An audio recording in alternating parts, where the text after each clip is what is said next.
Huitième de finale de cette Ligue des Champions avec notamment Paris contre Chelsea ou encore Real Madrid contre Manchester City. On voit ça tout de suite dans cette vidéo. Alors salut à tous, j'espère que vous allez tous très bien. Je suis ravi de vous retrouver, vous l'avez compris aujourd'hui dans cette vidéo. Ligue des Champions, huitième de finale, de très belles affiches. Je vais vous partager mes pronostics, mes points de vue pour ces huitièmes de finale. Mais comme d'habitude, pour soutenir la chaîne, on met un petit like, un petit pouce. C'est gratuit, ça fait plaisir. On s'abonne si ce n'est pas fait. Et mettez également vos pronostics pour les 8 matchs et votre score pour Real Manchester City. Allez, on attaque ces huitièmes de finale et on commence par un match que je trouve très sympa, très intéressant, direction la Turquie. Le Galatasaray reçoit les Anglais de Liverpool. Les deux équipes s'étaient déjà rencontrées lors de la phase de Ligue. Les Turcs s'étaient imposés sur le score de 1-0. Les Turcs qui ont réalisé une phase de Ligue plutôt bonne, victoire contre l'Ajax 3-0, contre le Bodo 3-1, nul contre l'Atlético.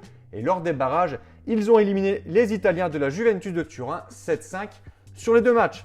L'un des points positifs pour cette équipe de Galatasaray, c'est bien évidemment le secteur offensif. Leroy Sané, mais surtout Victor Osimhen. Mais attention, en face, Liverpool, certes, leur saison est très discutable. Ils ont eu un très gros passage à vide avec beaucoup de défaites et de matchs nuls très décevants. Mais depuis quelques semaines, ça revient plutôt bien. On a ce faux pas à Wolverhampton. Mais à part ça, 7 victoires sur les 9 derniers matchs.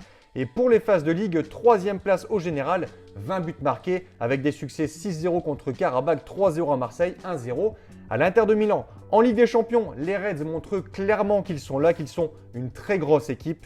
Sur l'ensemble des deux matchs, je vois clairement une qualification des Anglais. À Anfield, ça devrait le faire pour Liverpool. Et pour ce match aller en Turquie, je vais partir sur un nul de partout.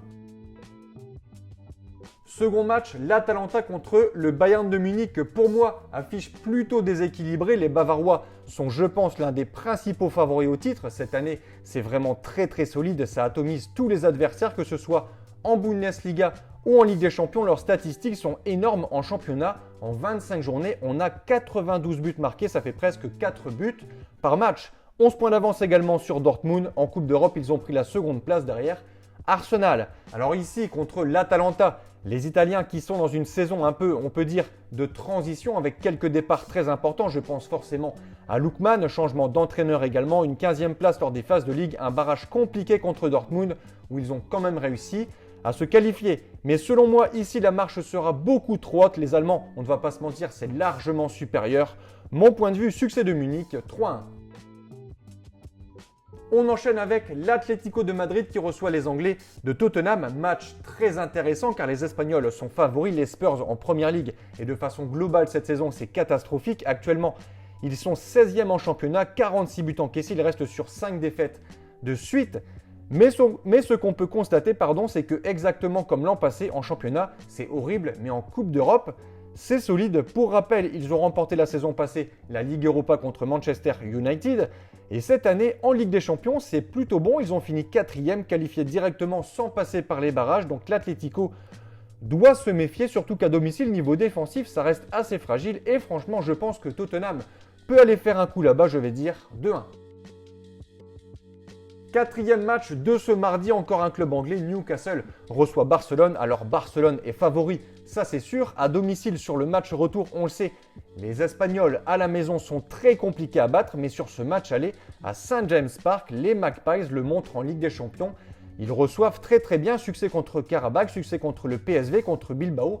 3-0 contre Benfica, je vois Newcastle accrocher le nul sur ce match aller, un partout. On attaque les matchs de ce mercredi avec encore une fois des Anglais. Arsenal se déplace sur la pelouse de Leverkusen, des Anglais qui marchent sur l'eau cette saison. En LDC, c'est 8 victoires en 8 journées, premier du classement devant le Bayern et Liverpool. Des succès justement contre le Bayern de Munich, contre l'Inter. Aucune équipe ne fait le poids face aux Gunners. En Première Ligue, idem, c'est premier du classement. Je vois une victoire d'Arsenal sur ce match avec une défense très solide en Allemagne, 1-0. On enchaîne avec le Bodo contre le Sporting. Qui va arrêter ces Norvégiens qui n'en finissent plus de briller, de performer, de surprendre? Après avoir battu Manchester et l'Atlético de Madrid, le Bodo Glimt a sorti l'Inter de Milan en barrage. Pour rappel, l'Inter, c'est finaliste l'an passé et ils les ont battus sur le match aller et sur le match retour 5-2 sur les deux matchs. Donc clairement, le Bodo, ce n'est pas une équipe qui marque et qui met le bus devant le but. Ils continuent de jouer, ils y vont à fond et clairement, pour l'instant, ça leur réussit plutôt bien. Ici contre le Sporting, s'ils reproduisent ce même schéma de jeu, ça peut vraiment passer car encore une fois, jouer en Norvège, c'est très compliqué, les conditions de jeu très compliquées, terrain synthétique, le froid, surtout quand on vient du Portugal. Mon point de vue, succès des Norvégiens 2-1. Septième match, Parc des Princes, Paris contre Chelsea, Paris.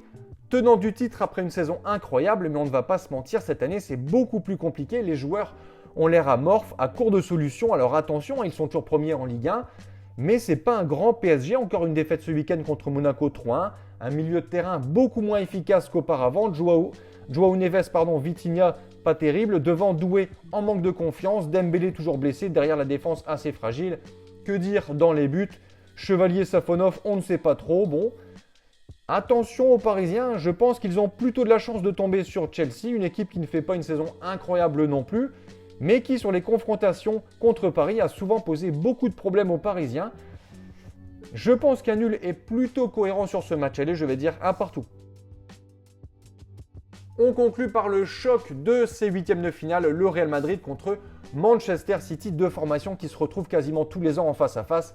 Avantage plutôt à Madrid sur les derniers affrontements, mais lors de la phase de Ligue, les Citizens étaient venus s'imposer ici en Espagne 2-1, deux équipes qui font une bonne saison sans être incroyables. On peut s'attendre à un match ouvert et je vois un succès de Manchester encore une fois 2-1. Donc voilà pour mes pronostics et je vous conseille une dernière chose, si vous souhaitez gagner au paris sportif et tenter d'être rentable sur le long terme, il faut parier sur les meilleurs bookmakers. Cela vous permettra d'avoir des cotes plus intéressantes et donc d'augmenter considérablement vos bénéfices.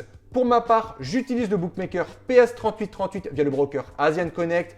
Et dans cette vidéo, je vous explique étape par étape comment parier sur ce bookmaker. Comme d'habitude, vous avez le lien en description. Sur ce, merci d'avoir regardé. C'était Thomas. Je vous dis bon pronostic. À la prochaine et ciao ciao.